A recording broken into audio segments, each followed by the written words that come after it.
setups for the past 3 years. They don't want the witness to be cross-examined by the public or by anybody else. They don't want President Trump to be able to face his accuser. You know, in the case of the Obama Fast and Furious whistleblower, we knew the guy's name. We know the guy's name today. If Adam Schiff and the House Democrats have their way, we're never going to find out. So they've been for weeks and weeks secretly deposing all of these witnesses. Then yesterday, Laura Cooper, who is a Pentagon official, she oversaw Ukraine policy. She was subpoenaed to testify. And the testimony was supposed to be classified testimony. That's why it was a big hubbub when the Republicans forced their way in. The thing is, the subpoena was not classified, the subpoena that called her to testify. So the Republicans actually saw a little bit of daylight here, and they went in. What is this all about?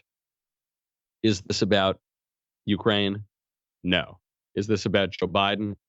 Not really. I don't think the Democrats are even that eager to nominate Joe Biden. This is about the 2020 election because the Democrats do not believe that they can beat Trump at the ballot box. They think that if they cannot impeach Donald Trump, that very likely he will be reelected. This is not just psychobabble. This is not just me trying to read the minds of Democrats. This is actually from the mouth of loudmouth Democrats themselves, including Representative Al Green back in May. You've been calling for starting articles of impeachment since 2017, but a new Quinnipiac poll taken after the release of the redacted Mueller report found that 66% say Congress should not start impeachment proceedings. And there's a sharp partisan divide, as we all know, with only 4% of Republicans favoring impeachment. Congressman, are you concerned that impeachment talk may actually help the president's reelection? I'm concerned that if we don't impeach this president, he will get reelected. Pretty clear. And I think he's probably right. Al Green, he says outrageous and ridiculous things in the House, but he's been around a while. This guy knows a thing or two about politics, and I think he's probably right. If the Democrats thought that they could beat President Trump at the ballot box, they would not be trying to impeach him. I mean, they have literally been trying to impeach him since before he took office. Elizabeth Warren, Dick Durbin, number of other leading Senate Democrats tried to set the stage legislatively before he took office to impeach him. House Democrats were sending letters to the Government Services Administration, setting the stage for impeachment before Trump took office. Then Al Green tried to impeach him a year ago, 2 years ago.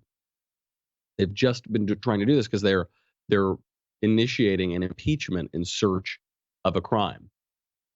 But what they believe, what the left believes is they are losing their control on the culture. They're losing their control. They were supposed to win in 2016. They didn't.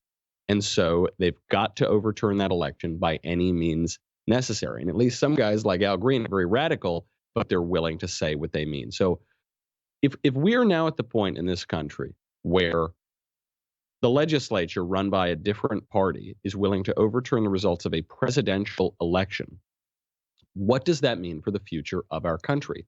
Some say we're headed for a civil war. Actually, the majority of Americans say we're headed toward a civil war. I think there's another explanation. Before I get to that, speaking of security, we have got to thank our friends over at Ring. Ring's mission is to make neighborhoods safer. You already know about their smart video doorbells. How? Because I tell you about them all the time. And those smart video doorbells protect millions of people everywhere. They help you stay connected to your home anywhere in the world. If there is a package delivery or a surprise visitor, you will know on your Ring. So you can either be in the bedroom, or you can be at the office, or you can be on a beach somewhere. It could be a guy trying to break in and rob your house. You can talk to him, two-way audio and video. It can be your mother-in-law showing up unannounced. You probably don't talk to her. You probably just play dead. You keep all the lights off and you just wait for her to go away. Hopefully she doesn't find out that you're there. That is thanks to HD video, two-way audio. It uploads to the cloud. So if the robber steals your Ring itself, you will still have the video. It's a really amazing device. I've given it out to my friends as a housewarming gift. My producer, Jonathan Jay Hay, he had it in his house. 3 a.m, these drug-addled weirdos showed up. He was able to talk to them from his bed, and they just kind of ran away because they knew he was home. I gave it to another friend of mine when they moved into their new house. And they heard this creepy thing in the night. They thought, maybe this isn't such a great neighborhood. Who's around our house? They found out it was a possum. Now they actually like the possum, and they can see it on the little Ring camera. It's just a tremendous piece of technology, and it really makes you feel safe, gives you peace of mind. It's replacing the neighborhood watch everywhere it's being installed. It's so easy. And right now, my listeners, get a special offer on a Ring starter kit right now with the video doorbell and the motion-activated floodlight camera. The starter kit has everything you need to start building a ring of security around your home. Go to ring.com/Knowles, Knowles. That is ring.com/Knowles, Knowles. Are we headed toward a civil war? That is what the majority of Americans say. Not just a majority. 2/3 of Americans. Voters were asked on a 0 to 100 scale to rate the level of political divide in this country. The value offered for 100 was edge of a civil war. The mean response, the average response, was 67.23. That score was similar to a 70.77 score from the April poll. So you've got the majority of Americans say we're headed toward civil war. And what they would say is the likelihood of that is 67%. I don't think that we're headed toward a civil war. I think our future is even bleaker than that. I think we're headed toward becoming Great Britain. I know. I don't want this extreme rhetoric, like I've got to threaten my countrymen and say we're about to become a bunch of dirty, rotten limeys, but we are. We are headed toward becoming Great Britain. When people saw that scene yesterday at the Capitol of Matt Gaetz and the Republicans storming into the room, when you actually watch the video, it's kind of restrained. They kind of walk in. I think they ordered pizza at one point, then they walked out and the deposition went on. The British Parliament is far wilder than that. If you've ever watched Prime Minister's Questions or any video of the British Parliament, things get crazy. Here's just take a listen. This is just a little glimpse of the British Parliament. Does the Prime Minister recall that at the time after he became Prime Minister under the coalition, and at the time when he was dividing the nation between strivers and scroungers, I asked him a very important question about the windfall he received when he wrote off the mortgage of the premises in Notting Hill, and I said to him he didn't write off the mortgage of the one the taxpayers were helping to pay for at Oxford. I didn't receive a proper answer then. Maybe Dodgy Dave will answer it now. And by the way,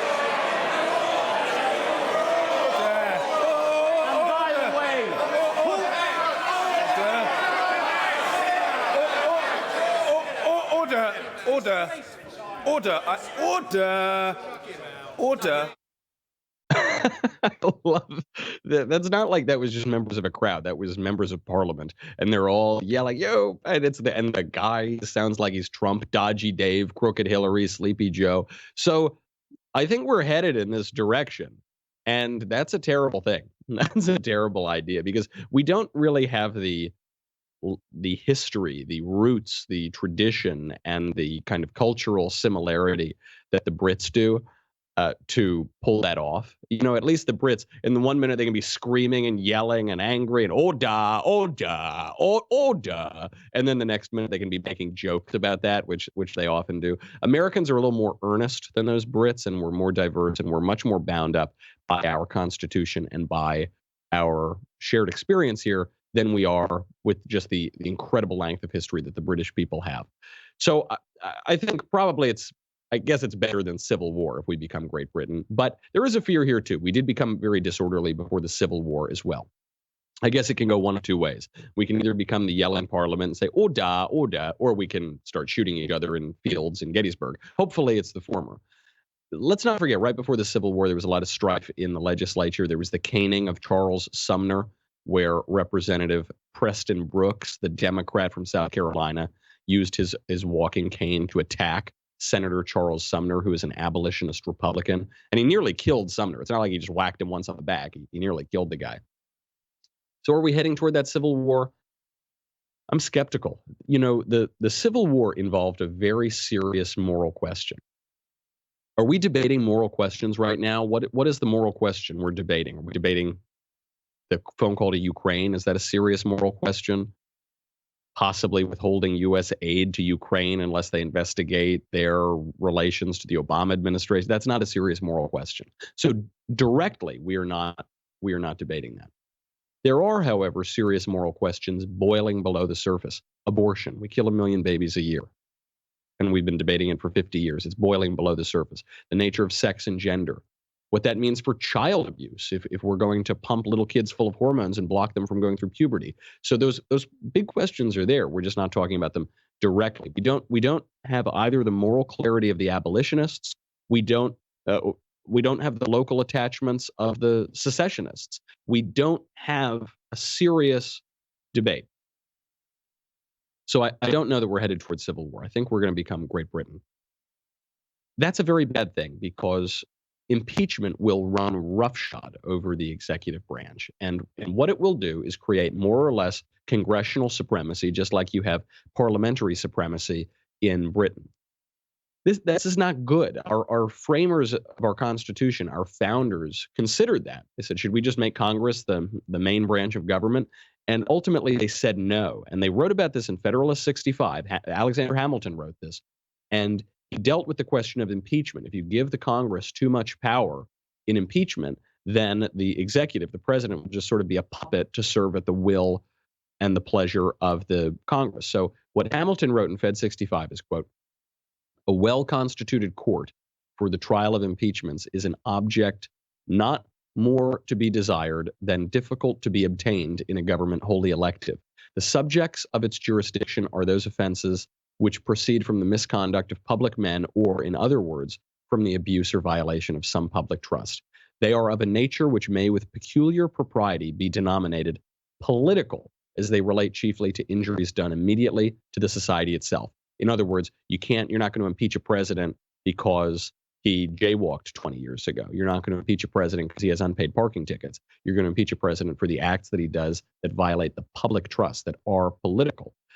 Except, where are you going to get a court to try these impeachments? Because you want a well-constituted court that isn't just going to use impeachment as a power grab, and that is very difficult to find. So Hamilton goes on.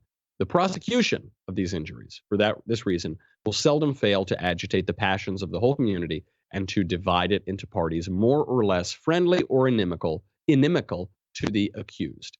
In many cases, it will connect itself with the pre-existing factions and will enlist all their animosities, partialities, influence, and interest on one side or on the other. And in such cases, there will always be the greatest danger that the decision will be regulated more by the comparative strength of the parties than by the real demonstrations of innocence or guilt. It is like Alexander Hamilton is looking into a crystal ball and seeing Adam Schiff's smug little face looking right back at him, and he says, this is a bad idea. We don't want this to happen.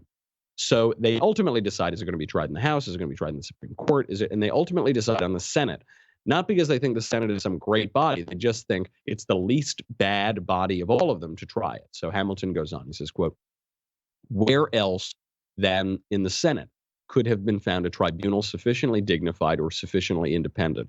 What other body would be likely to feel confidence enough in its own situation to preserve, unawed and uninfluenced, the necessary impartiality between an individual accused and the representatives of the people, his accusers?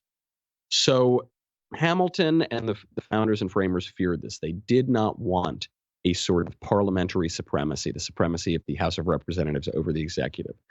They're putting this in impeachment. Let's not forget, impeachment was not invoked very often. We did it to Andrew Johnson in the 1860s. Then we didn't do it again until Richard Nixon in the 1970s. Then we did it 20 years later to Bill Clinton. Then looks like we're going to do that 20 years later to Donald Trump.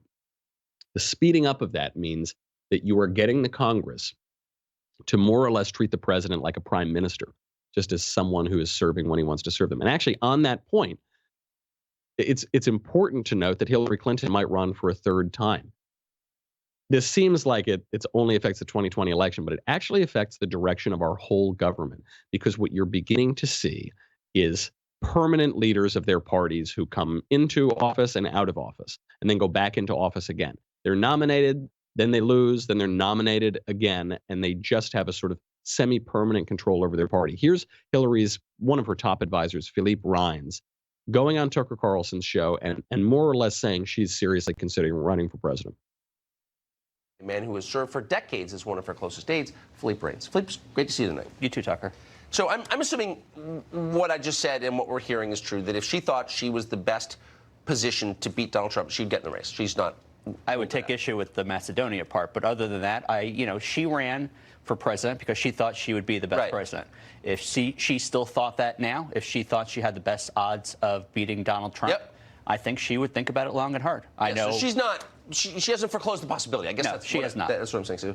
So really the question, and that doesn't surprise anybody who's followed the Clintons, right? Well, look, this is a huge if. But if she were to jump in for whatever reason, and the party has moved someplace that she hasn't, then she won't get the votes. That's the point of the primary. There are, I guess, still 19 people. There are a few that are in double digits. If she were to run and people think that she's too left, too right, too center, whatever you want to call it, that's the beauty of it. They get to vote against whoever they want. I don't know. She's not running because she has any anxiety about the Democratic field. She really likes a lot of the people running. She knows them well. She thought about some of them for her vice presidency. But there might be a reason that she'd be the best person not only to beat Donald Trump, but to govern after Donald Trump, which is a part we don't talk about much. And look, you can make fun of it all you want, but 65 million people voted for her. And that's second more to anyone. Did you catch that little slip from Philippe Rines? So the whole interview is hypothetical. Yeah, she could run. Maybe she'd run. Who knows? Then he says, look, she's not running because she has worries about other people in the field. She's, what did I say? He referred to her as though she is already running.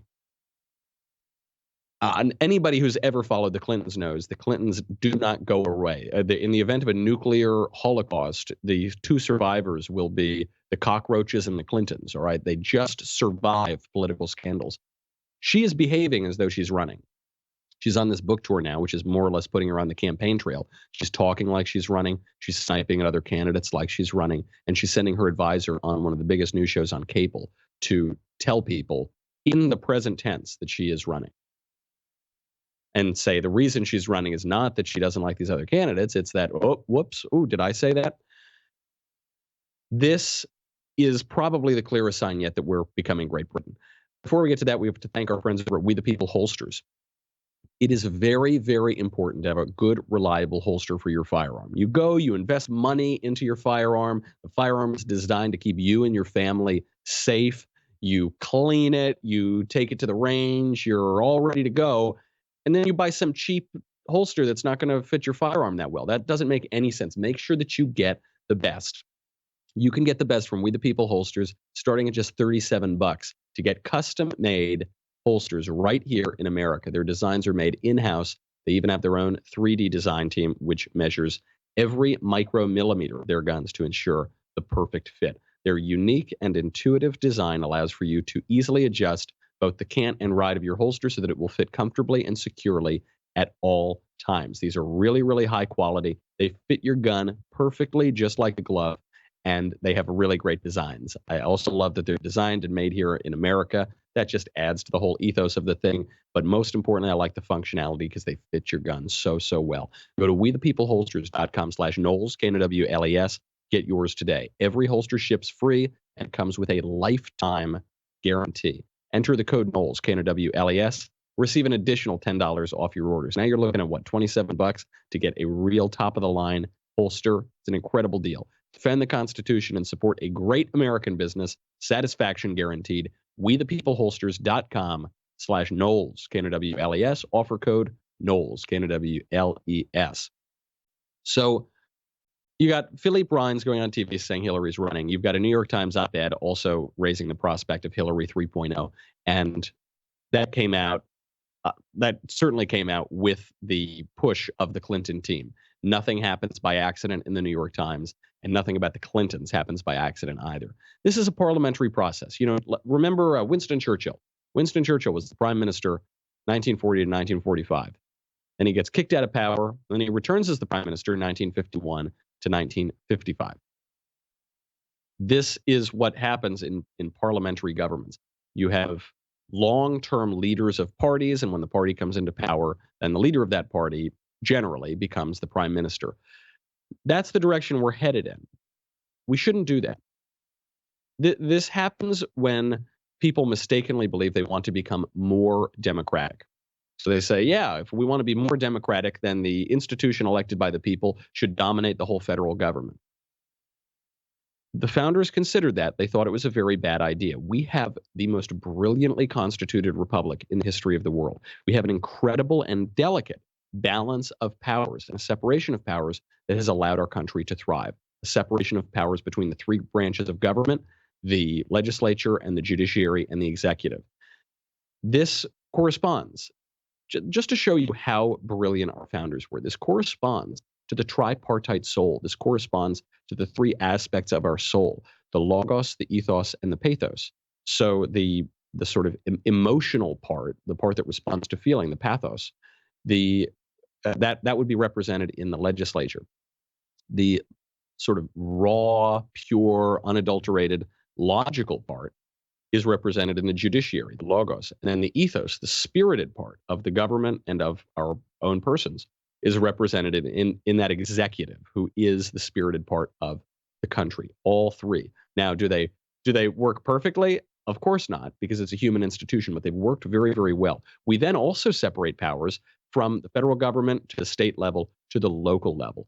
This is a brilliant structure that we have been that the left has been consistently trying to destroy for over 100 years. You begin that with the direct election of senators. So you remove so much of the state power. The states basically have no say in the federal government anymore. Now there are calls to abolish the Electoral College. Now there are going to be calls to abolish the significance of presidential elections, to abolish the legal basis for impeachment proceedings, and basically just let the House of Representatives do whatever they want to do. Even if it sort of works in the UK, that doesn't mean it's going to work here. And it doesn't really work that well in the UK. But at least the UK is such a unified people, and they have such a long history, and they're so peculiar that they don't even really need a constitution in the UK because of the weight of history. In the United States, we do. We're a very, very young country. We take in more immigrants than anybody in the history of the world every year, and we try to assimilate them into American culture, though the left increasingly doesn't want us to do that. We have very little that holds us together. We need to preserve this delicate structure that has served us well for so long. The left doesn't want that to happen. You know, I've got some very, very bad news from the campaign trail. This is really, I hope it doesn't happen, but I've got to let you know, Julian Castro may drop out of the 2020 race. And when Julian Castro, the man who made presidential history by endorsing abortion rights for men during a presidential debate, when he drops out, I'm pretty much done with this presidential election. You know, what he's doing is he's saying, if we don't raise $800,000 in the next 10 days, my campaign is over. Now, what he's trying to copy is Cory Booker's strategy of saying, if we don't raise $1.7 million in 9 days, the campaign will be over. And he did it, and he made a lot of money. So Castro has actually given his voters a pretty good deal. Castro is also polling at 0.6%. So I don't think his campaign is long for this world. I'm going to be very sad when it goes away. It's one of the most ridiculous and frivolous campaigns I've ever seen.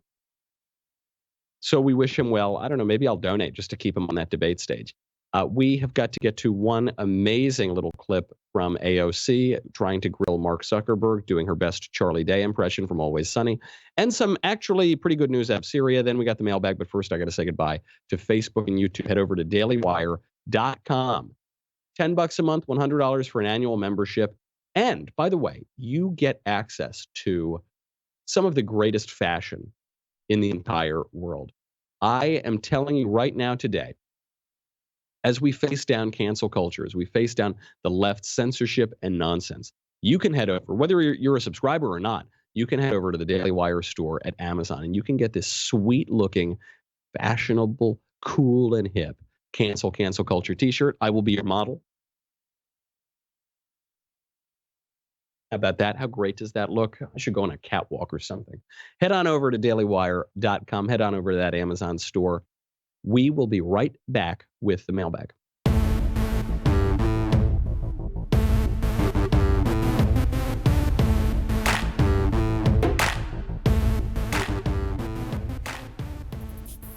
So we've got some good news out of Syria, some relatively good news out of Syria. I mention this because all we're talking about are the political fights and the battles and the campaigns and the impeachment and Hillary's going to run again. You remember 2 weeks ago, President Trump announced the decision to redeploy troops out of northern Syria. People pretended like this was the worst moment in American history. They all pretended like they knew anything about Syria. They all pretended they could find Syria on a map. They pretended they knew who the Syrian Free Army was and the YPG group of Kurds and the PKK group of Kurds. And they then felt a little awkward because they didn't realize that one group of Kurds is officially designated a terrorist organization in the United States. And then they pretended to know the intersections of Iran and Russia and Turkey and all, and they just didn't know anything. We were told the sky was going to fall. We were told the Kurds were going to be completely massacred, wiped off the face of the earth. Turkey was going to keep just marching all the way into Syria. And it didn't happen. It didn't happen. What President Trump did was then instituted some sanctions against Turkey, said, I'll destroy your economy if you don't stop invading Syria and if you wipe out the Kurds. So Turkey stopped. There was a ceasefire that was initiated. People said it wouldn't last. It looks like it's lasted, and President Trump is declaring victory. Well, thank you very much. My fellow Americans, I greet you this morning from the White House to announce a major breakthrough toward achieving a better future for Syria and for the Middle East. It's been a long time. Over the last 5 days, you have seen that a ceasefire that we established along Syria's border has held, and it's held very well, beyond most expectations. Early this morning, the government of Turkey informed my administration that they would be stopping combat and their offensive in Syria and making the ceasefire permanent, and it will indeed be permanent. However, you would also define the word permanent in that part of the world as somewhat questionable. We all understand that, but I do believe it will be permanent. I've therefore instructed the Secretary of the Treasury to lift all sanctions imposed.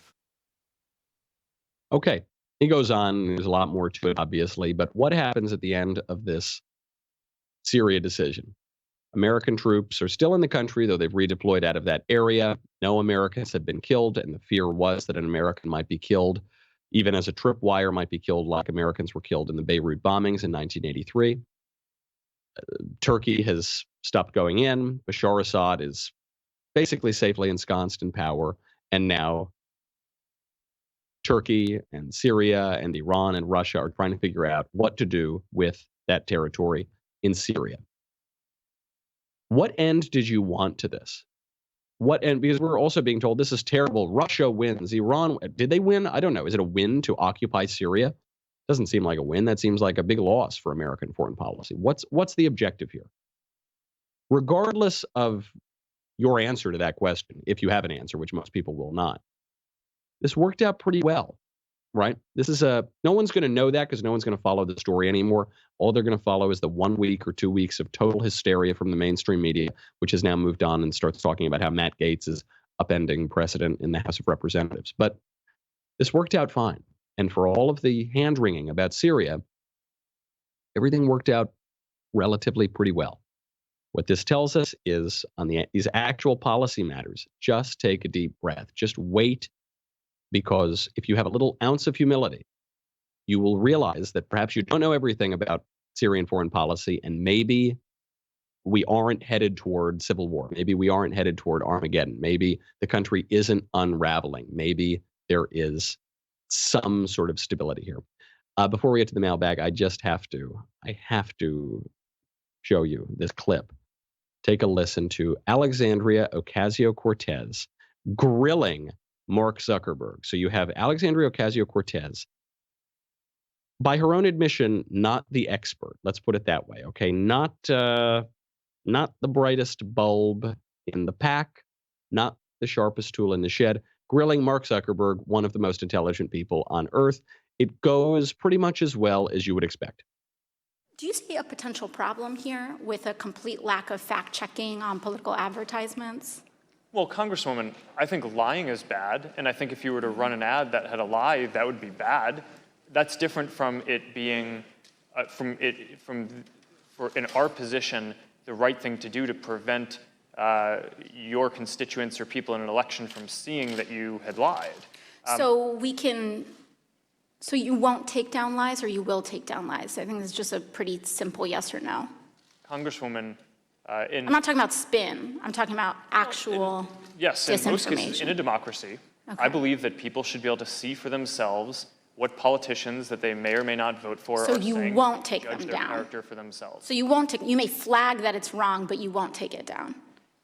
Congresswoman, it depends on the context that it shows up, organic post, ads, Right. the treatment is a little One bit different. question, one more question.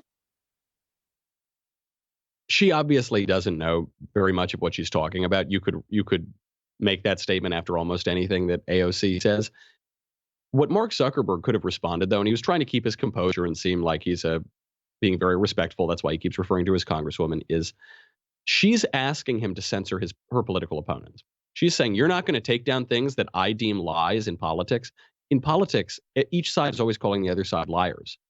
So let's say, to use a similar example that she gives, let's say that a politician runs an ad and says, AOC is going to raise your taxes. And AOC says, I'm not going to raise your taxes. I'm only going to raise taxes for certain people, and I'll actually balance it out and write this kind of typical fights. You hear this in almost every single election. And AOC says, I demand you take down that post that says I'm going to raise your taxes, which is more or less what she's asking for. What if it were a TV commercial? AOC is going to raise your taxes. I'm AOC's opponent, and I approve this message. Are you going to demand that cable providers take down that message because AOC doesn't like it? What if it's a palm card? What if it's a little pamphlet that's sent in the mail? Are you going to demand that the post office censors that palm card, censors that campaign information? No, of course not. But with Facebook, they see an opening. Because Facebook has so much power and it's so new that they see an opening for the left to just grab hold of this entire institution. And Zuckerberg acquitted himself pretty well, and he refused to kowtow to her. AOC is also upset that Mark Zuckerberg has been having dinner with conservatives, and she goes after him. In your ongoing dinner parties with far-right figures, some of who advance the conspiracy theory that white supremacy is a hoax, did you discuss so-called social media bias against conservatives, and do you believe there is a bias? Congresswoman, so I don't remember everything that was in the question. That's all right, I'll move on. Can you explain why you've named the Daily Caller, a publication well-documented with ties to white supremacists, as an official fact-checker for Facebook? Congresswoman, sure. We actually don't appoint the independent fact-checkers. They go through an independent organization called the Independent Fact-Checking Network that has a rigorous standard for who they allow to serve as a fact-checker. So you would say that white supremacist-tied publications meet a rigorous standard for fact-checking? Thank you. Congresswoman, I would say that we're not the one assessing that standard. The International Fact-Checking Network is the one who is setting that standard. So this is why you can't let AOC control Facebook, is because she says, look, I'm not trying to censor people who put spin. I'm just trying to censor, liars. And then in the very next sentence, she refers to the Daily Caller, which is a completely mainstream conservative outlet, as a white supremacist outlet. Just there's no basis for that whatsoever. So she's a liar. Does she get censored on Facebook? Probably not. But what she would do is any organization to the right of Hillary Clinton, probably any organization to the right of Bernie Sanders, she would censor from Facebook. And it's just that, it's the arrogance. It's that smug, unbelievable arrogance. She says, you've been having dinner with these far right figures. So, listen to this just fruit salad of words. Some far right figures, some of whom believe the conspiracy theory that white supremacy is a hoax.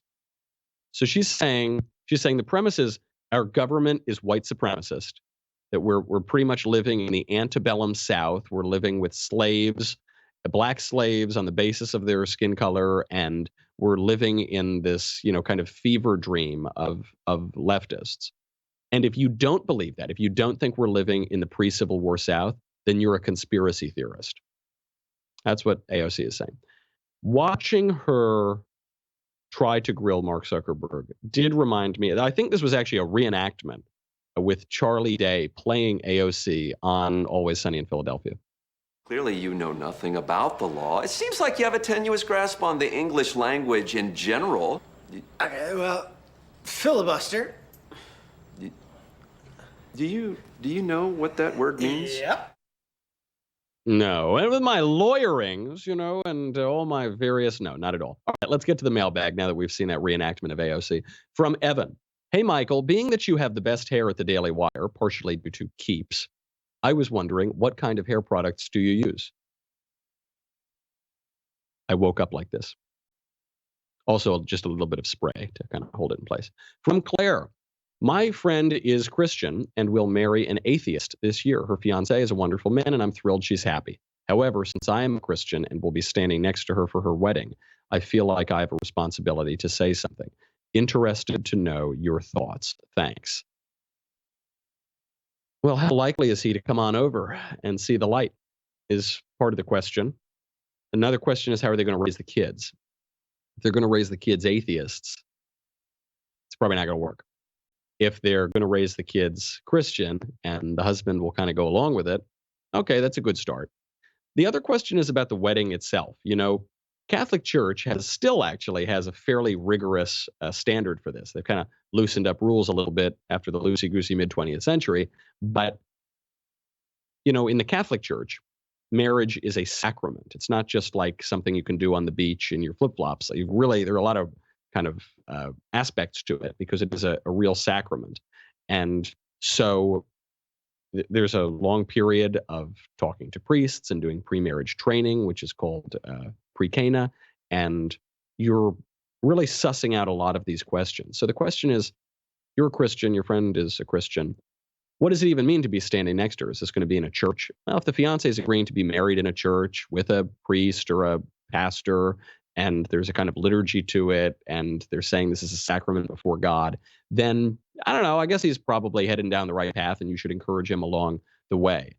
If not, if this is a kind of loosey-goosey thing and some friend is officiating it in the backyard, then you have to ask, what is the marriage in the first place? I think a lot of people get married these days, and they just don't really agree to what marriage is. There was some Hollywood degenerate, I forget which one, because I could describe all of them, who said he got married, and shortly after he got married, he told his wife, look, we can't do this monogamy thing, all right? I need to go sleep with other women. We got to get non-traditional here. And this poor woman agreed to go along with it. What else is she going to do? But obviously, that's not a marriage in any way that we imagine a marriage to be. And maybe they didn't sign up for a normal marriage. I mean, are you really believing what you say in the vows? You're really going to cherish this person faithfully, and sickness and in health, and good times and in bad times, until the end of your lives, until death do you part? Or is this one of these kind of modern hippie things? And like, we're going to write our own vows, and it's like, hey, I really love when Johnny washes the dishes, and I promise to always, like, leave the remote on the coffee table. Ha ha ha. Like, okay, if that, then you're not taking marriage all that seriously in the first place. So as always in this era, words are being really distorted out of their original meaning. So you got to make sure going in. I'm not saying the guy needs to convert and be all ready to go and the most Christian guy in the world even before the wedding, but I'm saying your friend and her fiance need to know what they're signing up for. And if they're not on the same page, it's much better to catch that earlier rather than later. From Ben, after his third term in office, whose face on Mount Rushmore will we replace with Donald Trump? It's prudent we begin now to discuss this, as this will be a point of contention in a few years. Sincerely, Ben. Thomas Jefferson, no question.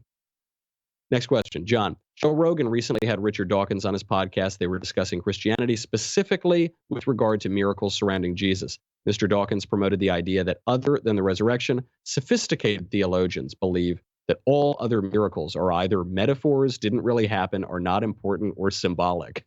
Okay, so as a sophisticated theologian, do you believe only in the resurrection and dismiss all the other miracles as something else? Or do you think that if Jesus is truly God, then turning water to wine isn't that big of a deal? As usual, Richard Dawkins has no idea what he's talking about. You'll notice he doesn't name the sophisticated theologians because he can't. And if he can name any sort of theologian at all who believes that, I promise you they're not sophisticated. You know who's a pretty sophisticated theologian? Thomas Aquinas, St. Thomas Aquinas. You know who's another pretty sophisticated theologian? St. Augustine would be one. the church fathers, St. Jerome, I guess I could go on and on. They all believed in the miracles. And Richard Dawkins is not a sophisticated theologian. He's not a theologian at all. So no, I'm not a sophisticated theologian or a theologian myself, but I do read them, and certainly the miracles are very important. They are essential to Christianity. Also, ask yourself this. If Jesus Christ is the Son of God, the divine logic of the universe, born of the Father before all ages, God from God, light from light, true God from true God, begotten not made, consubstantial with the Father, incarnate, incarnate of the Holy Spirit, conceived in a virgin, born into this world, dies on the cross to redeem man from his sin, then 3 days later rises from the dead. You can go along with all of that, but you can't believe that he turns water into wine? That's too much for you? You believe the whole other thing, but like he can't possibly turn water into wine. That's not a very sophisticated theological idea. Okay, that's our show. I'm Michael Knowles. This is The Michael Knowles Show. I'm going to be in Nashville this weekend debating the guy who called me skinny boy, Chris Hahn. We're going to be at Politicon in Nashville. So if you're in Nashville, head on over there, check it out at Politicon. And if not, I'm sure we're going to be streaming it. So I will see you there. Have a good weekend. I'll see you on Monday.